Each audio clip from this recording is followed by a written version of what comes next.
గంటన్నర అంటున్నారు.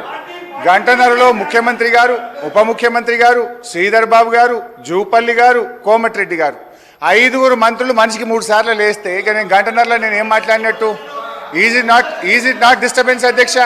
ఒకటి. రెండవది అధ్యక్ష, ఇప్పుడు నేను కోమటిరెడ్డి గారికి ఘాటుగా సమాధానం చెప్పగలుగుతా, కానీ నా బాధ ఏంటంటే ఇట్ విల్ డీవియేట్. ఆయనకేమో హాఫ్ నాలెడ్జ్. ఇప్పుడు ఆయన ఏం మాట్లాడిండు? Yes you are half knowledge fellow. అధ్యక్ష, హరీష్ రావు గారు, ఐ విల్ టెల్ ఆ మాటను విరమించుకోండి. ఓకే, మీకు ఇబ్బంది ఉంటే తొలగించండి, నాకు అభ్యంతరం లేదు. రైట్ అధ్యక్ష, ఆ పదాన్ని తొలగించండి. సార్ ఆయనకు వారికి హాఫ్ నాలెడ్జ్ కాదు సార్, ఆకారం పెరిగింది చెప్పి అసలు నాలెడ్జ్ లేదని. ఆకారం పెరిగింది, ఆయన నాలెడ్జ్ ఎక్కడ సార్? ఆయన ఒక డమ్మీ మినిస్టర్, ఆయన డమ్మీ అల్లుడు.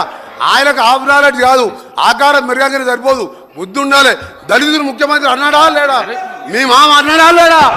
చెప్పు మీ మామ అన్నాడా లేడా?